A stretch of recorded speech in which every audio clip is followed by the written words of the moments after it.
शिक्षक दिवस के अवसर पर 5 सितंबर 2023 को इसकी घोषणा की थी और अभी इसकी कार्य योजना अक्सर होता है घोषणा होने के बाद फिर वह क्रियान्वित होने में उसको साल 2 साल लग ही जाते हैं। लेकिन मैं आभारी हूं पंडित धर्मेंद्र जी का कि वह आज अपनी पूरी टीम के साथ देश की सबसे बड़ी आबादी के राज्य उत्तर प्रदेश में आए हैं, क्योंकि लगभग 5 करोड़ बच्चे हमारे यहां पे स्कूली शिक्षा में से जुड़े हुए हैं।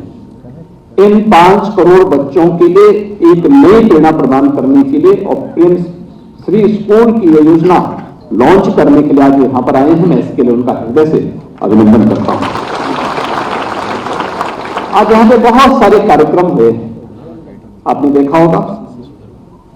प्रेम श्री विद्यालयों में आईटीसी लैब्स के, स्मार्ट क्लास के, डिजिटल लाइब्रेरी के, बालिका का यूनिट के, अतिरिक्त कक्ष निर्माण का, विज्ञान प्रयोगशाला, कंप्यूटर लैब, साइंस लाइब्रेरी और वहां के फर्नीचर आदि की व्यवस्था के कार्यक्रम के साथ ही स्पोर्ट्स ग्रांट, इन सभी को यहां पे आज प्रदान करके 928 यानी जो 1753 विद्यालय उत्तर प्रदेश के अंदर चयनित हुए हैं, प्रथम चरण में इस वर्ष 928 ऐसे विद्यालयों का उत्तर प्रदेश के अंदर चयन किया गया है, जिन्हें अब हम अपग्रेड करते हुए इन्हें पहली क्लास से लेकर 12वीं क्लास तक अपग्रेड करने का काम करेंगे और इनमें अत्याधुनिक सुविधाओं से इन्हें युक्त करते हुए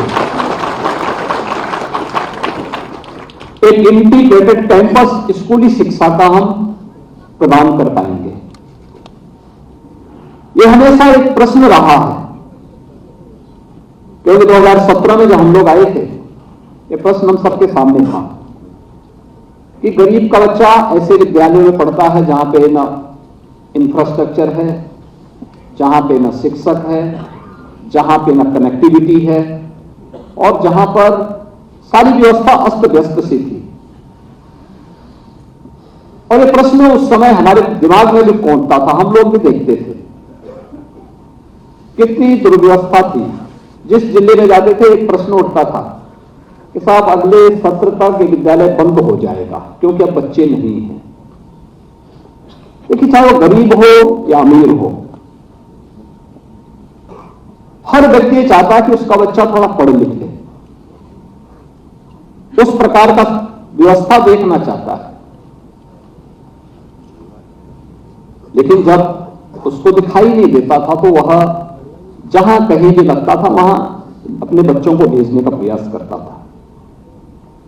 आज मैं कह सकता हूं उत्तर प्रदेश में बेसिक शिक्षा परिषद से संचालित हमारे जितने भी विद्यालय हैं, इनमें से हम 96% विद्यालयों को ऑपरेशन कायाकल्प के अंतर्गत इन्हें सुदृढ़ीकरण कर चुके हैं। और सुदृढ़ीकरण करने के साथ ही यानी इसकी अच्छी फ्लोरिंग हो चुकी है, अतिरिक्त कक्ष बन चुके हैं, बालक बालिकाओं के लिए टॉयलेट बन चुके हैं, पेयजल की सुविधा उन्हें उपलब्ध कराई जा चुकी है, स्मार्ट क्लास और लाइब्रेरी वहां हम दे चुके हैं। और इसमें सरकार ने अपने पास से पैसा नहीं दिया है, बल्कि इसमें हमने ज्यादा पैसा जन सहभागिता से लिए। कुछ जनप्रतिनिधियों ने, कुछ उद्यमियों ने, कुछ प्रशासनिक और शिक्षा विभाग के अधिकारियों ने, कुछ पूर्व पुरातन छात्रों ने धनराशि देकर के उन विद्यालयों को ऑपरेशन कायाकल्प के साथ जोड़ने का काम किया। स्कूली शिक्षा में बच्चे जाएं, ड्रॉप आउट रेट को हम नियंत्रित कर सकें, इसके लिए भी कुछ नए प्रयास किए। हमने 2017 में जुलाई मास में यह प्रारंभ किया कि 15 दिन का एक पक्ष का हम लोग स्कूल चलो अभियान चलाएंगे।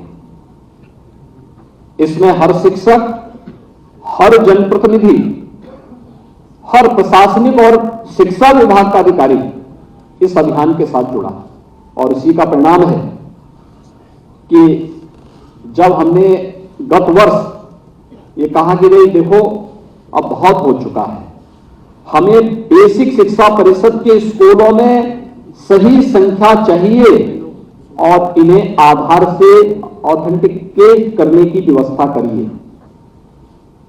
इस सब के बावजूद मैं कह सकता हूं कि 40 लाख बच्चों की बढ़ोतरी उत्तर प्रदेश के बेसिक शिक्षा परिषद के विद्यालयों में हुई।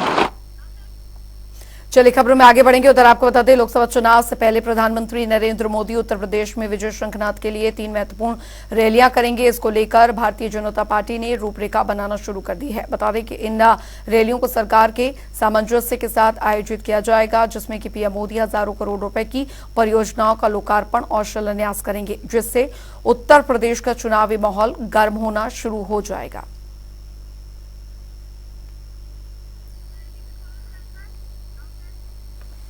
वहीं बसपा पार्टी के अध्यक्ष ओम प्रकाश राजभर ने नई दिल्ली में गृह मंत्री अमित शाह से मुलाकात की और शाह से मुलाकात के बाद राजभर ने सोशल मीडिया वेबसाइट एक्स पर कहा है कि दोनों नेताओं के बीच नए साल के मौके पर आत्मीय मुलाकात हुई है और इस दौरान उत्तर प्रदेश और बिहार के राजनीतिक परिस्थितियां समेत कई सियासी मुद्दों पर बात हुई। साथ ही कहा जा रहा है कि इस मुलाकात में राजभर ने उन्हें अब तक मंत्रिमंडल में जगह न दिए जाने पर नाराजगी जताई है।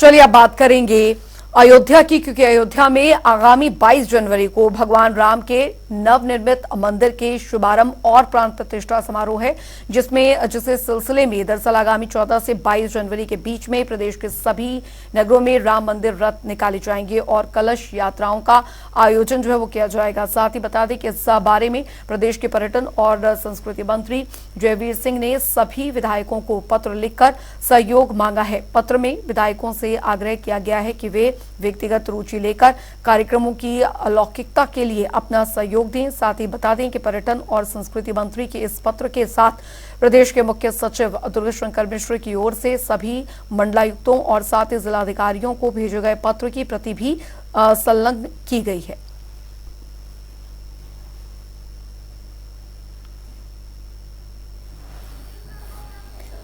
तो कलश यात्रा का भी जो आयोजन है वो यहाँ पर होगा। 14 जनवरी से इस कलश यात्रा का आगाज होगा। 22 जनवरी तक सांस्कृतिक कार्यक्रमों का आयोजन किया जाएगा।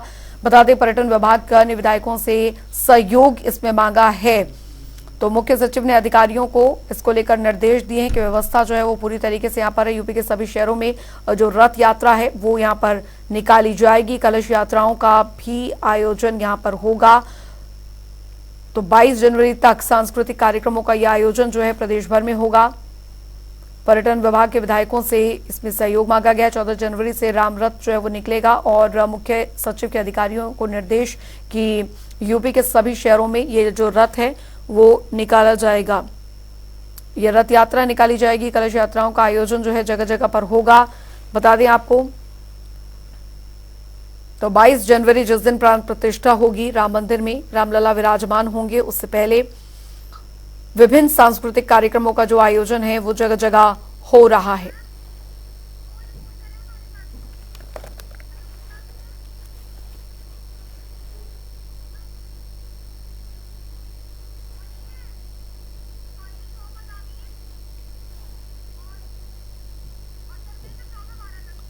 वाराणसी से धर्मेंद्र हमारे साथ जुड़ गए हैं और सैयद मोहम्मद आमिर भी हमारे साथ इस बीच जुड़ गए हैं। सैयद, फिलहाल किस तरीके की तैयारियां जो है वो यहां पर होने को शुरू हो गई हैं और 22 तारीख को जब प्राण प्रतिष्ठा होगी उससे पहले किस तरीके का उत्साह देखने को मिल रहा है वहां पर? जहां अगर बात करी जाए भगवान श्री राम को लेकर, तो लगातार जहां प्राण प्रतिष्ठा होनी है उससे पहले ही प्रयागराज में जहां भगवान श्री राम विजय ध्वज यात्रा निकाली जा चुकी है और अक्षर कलश यात्रा निकाली गई है। और ऐसे में अब जहां ये मंत्री जयवीर सिंह द्वारा जिस तरह से निर्देश सभी विधायक और सांसदों को दिया गया कि अपने क्षेत्र से भव्य यात्रा राम मंदिर की निकालें, रथ यात्रा, और साथ ही जिसको लेकर प्रमुख मुख्य सचिव ने भी सभी मंडल आयुक्त और जिलाधिकारी को निर्देशित किया है। तो ऐसे में ये भव्य यात्रा निकाली जाएगी और ये प्रयागराज नहीं पूरे प्रदेश में इस तरह से भव्य यात्रा निकाली, जिसकी तैयारी जोरों शोरों पर है और आने वाले दिनों में तारीख भी निश्चित हो जाएगी कि प्रयागराज से ये राम मंदिर रथ यात्रा किस दिन निकलेगी। मगर इस राम मंदिर की प्राण प्रतिष्ठा से पहले लोगों में काफी उत्साह है। राम भक्त हर चौराहों, हर जगहों पर अलग अलग तरीके से अपना जश्न मना रहे हैं। और अभी प्रयागराज की बेटी अनामिका शर्मा ने भी, जहां बैंकॉक में 13,000 फीट से स्काई ड्राइव राम विजय ध्वज लेकर स्काई ड्राइव की है, और ऐसे बहुत सारे उत्साह राम भक्तों में दिखाई दे रहे हैं। जी हाँ, बिल्कुल बिल्कुल लौटूंगे आपके पास। सैयद और बीएस लाठी और धर्मेंद्र चौबे भी हमारे साथ इस बीच जुड़ गए हैं। बीएस लाठी, फिलहाल अगर बात यहां पर की जाए, किस तरीके की तैयारियां अयोध्या में देखने को मिल रही है, कितना उत्साह अयोध्या वासियों में देखने को मिल रहा है, क्योंकि अब प्राण प्रतिष्ठा कार्यक्रम से पहले कई सांस्कृतिक कार्यक्रमों का भी प्रदेश भर में आयोजन होने जा रहा है। बिल्कुल अंजलि, बात की जाए बस कुछ ही दिन से बचे, लगभग 18 दिन शेष बचे हैं। जो राम लला, जो राम अपने घर में आने वाले हैं, अयोध्या घर में राम आने वाले हैं, ये 14 जनवरी से कलश यात्रा निकलेगी। पूरे ये शरीर तक है, ये शरीर तक है, वही शरीर तक से ये यात्रा निकलेगी और पूरे शहर में घुमाई जाएगी। और पूरे शहर उसी दिन से अयोध्या में शुरुआत होगी। पूरे गांव, गली मोहल्ले के हर जगह कार्यालय के लेकर के अयोध्यावासी जितने लोग हैं, तो सब लोग खुशी का माहौल है। अगर इसे देश में दिखाऊंगा, सुरक्षा व्यवस्था की बात की जाए तो हर तरीके से सबका खाका तैयार किया जा रहा है। आने वाले समय में जो श्रद्धालु हैं, तो श्रद्धालुओं से लेकर के जो विद्यार्थी हैं, आने वाले जो भी राम मंदिर में जिसको द्वारा निमंत्रण दिया गया है, उनकी सुरक्षा व्यवस्था का पूरा खाका तैयार किया जा रहा है।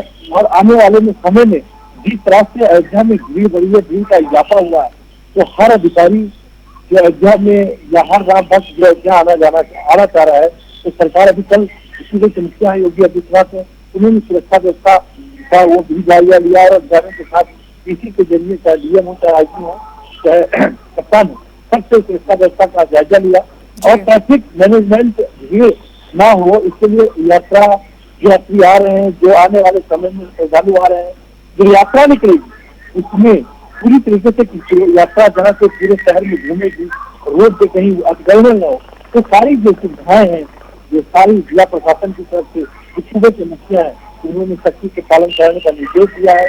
और जो 14 जनवरी से यात्रा निकलेगी, वो मोहल्ले मोहल्ले जा करके और लोगों को अलग जगाएगी कि आने वाले 22 तारीख को प्रतिष्ठा जो है, जैसे प्रधानमंत्री जी एक दिन की फोटो की तरह से लोग अपने घरों में एक पर्व मनाए, एक उत्साह बनाए, तो उसकी तैयारी पूरी जिला प्रशासन से लेकर पूरा कर चुका है। जी बिल्कुल, और ये उत्साह देखने को भी मिल रहा है, तैयारियां जोरों शोरों पर चल रही है। धर्मेंद्र चौबे भी लगातार हमारे साथ यहाँ पर बने हुए हैं। धर्मेंद्र, वाराणसी की बात की जाए, एक अलग ही रौनक इस दौरान देखने को मिल रही, किसी त्योहार से कम नहीं है ये पूरा जनवरी का महीना, और खासकर 22 तारीख जब पूरे देश भर में, क्योंकि प्रधानमंत्री नरेंद्र मोदी द्वारा भी अपील की गई है कि आप भले ही अयोध्या ना आए लेकिन घर में 5 दिए जरूर जलाएं। पूरे प्रदेश भर में भी अलग अलग सांस्कृतिक कार्यक्रमों की तैयारियां चल रही हैं, कैसी रौनक देखने को मिल रही है? देखिए अंजलि, सबसे बड़ी बात बताना चाहूंगा, शिव और राम का जो मिलन होगा 22 जनवरी को, जो प्राण प्रतिष्ठान होने जा रहा है, और प्रधानमंत्री वाराणसी के सांसद, देश के प्रधानमंत्री प्राण प्रतिष्ठान राम का करेंगे। और काशी में जो उत्साह है, शिव की नगरी राममय होते नजर आ रही है, क्योंकि पर्यटन विभाग के आदेश के बाद काशी में जो काशी की संस्कृति है, काशी की परंपरा है, भगवान राम के आने पे अतिथि देवो भव की परंपरा को निभाते हुए काशीवासी एक भव्य यात्रा का आयोजन करने जा रहे हैं। उसके साथ साथ जिला प्रशासन, वाराणसी के 8 विधायक द्वारा एक बैठक कल आहूत की जाएगी, जिसमें वाराणसी जिला प्रशासन समेत तमाम मंत्रिमंडल और विधायक, स्थानीय नेता उनके साथ साथ होंगे। और शिव की नगरी से रामलला की जो रथ यात्रा होगी वो अद्भुत होगी, अकल्पनीय होगी, अलौकिक होगी। तो कहीं न कहीं जो काशी की परंपरा है उसको निभाते हुए काशी में उसके तदोपरांत दूसरे दिन कलश यात्रा का आयोजन होगा। तो जो कलश की बात, अगर मैं अंजलि एक बात बताना चाहूंगा, एक नई बात निकल कर आई है कि रामलला के लिए जो प्राण प्रतिष्ठान के समय भगवान को कलश से स्नान कराया जाएगा, वो कलश काशी में बन रहा है। और वो कलश यात्रा के दरमियान लगभग 2,500 से 3,000 कलश निकाले जाएंगे और एक बड़ी रैली का आयोजन किया जाएगा, जिससे वाराणसी महादेव की नगरी काशी से अयोध्या तक जोड़ने का प्रयास किया जाएगा। अंजलि, बिल्कुल, बहुत बहुत शुक्रिया आप सभी का इस तमाम जानकारी के लिए। तो आप देख सकते हैं 22 जनवरी तक कई सांस्कृतिक कार्यक्रमों का जो आयोजन है वो यहाँ पर होने जा रहा है। तमाम जगहों पर आप तस्वीरों को देख सकते हैं और किस तरीके से अलग अलग ही जो रौनक है वो यहाँ पर देखने को मिल रही है।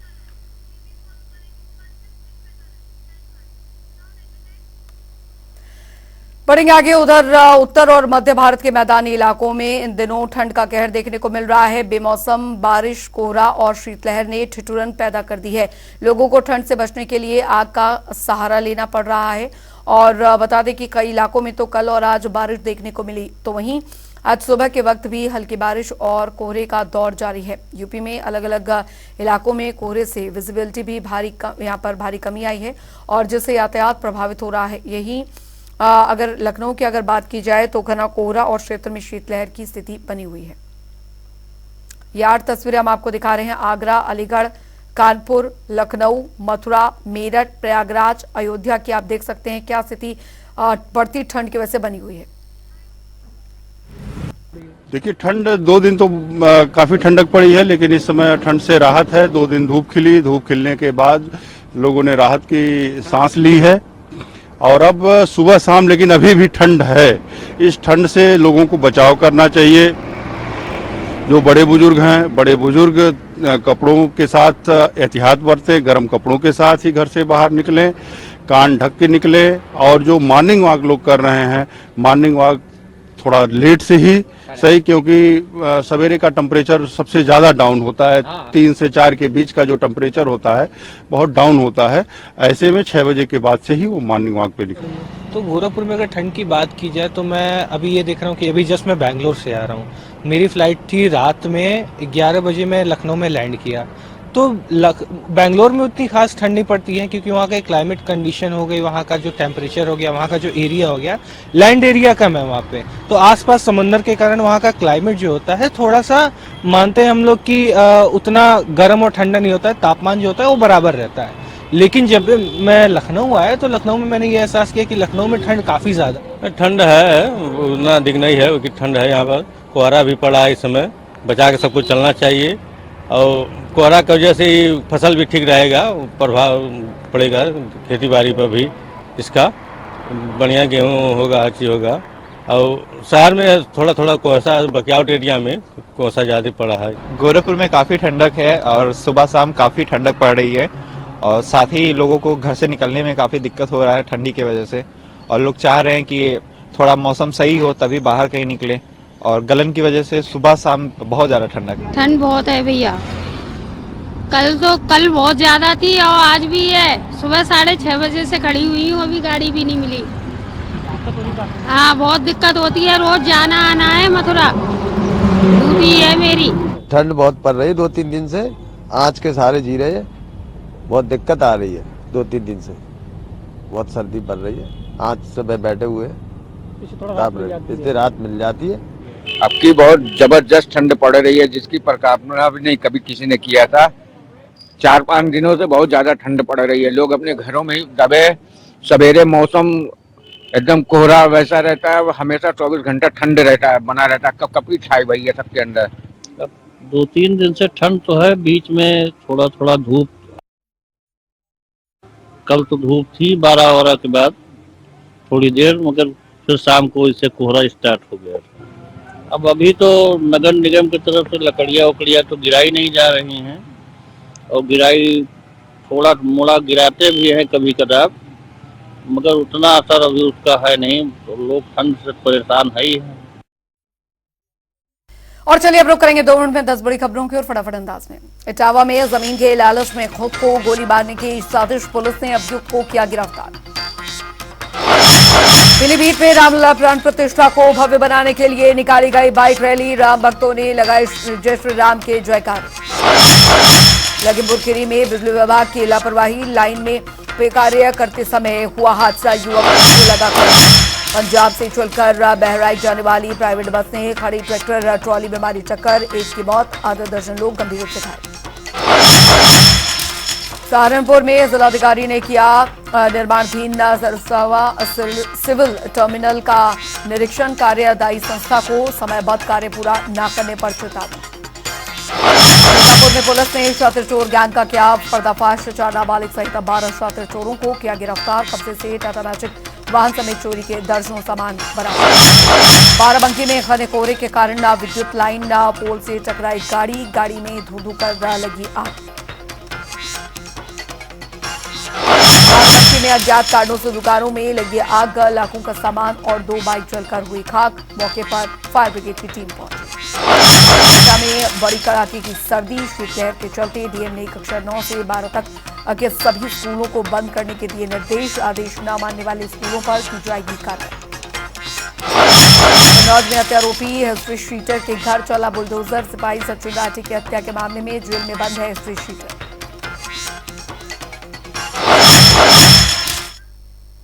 उत्तर प्रदेश की खबरों में अभी के लिए फिलहाल इतना ही। वक्त एक छोटे से ब्रेक का।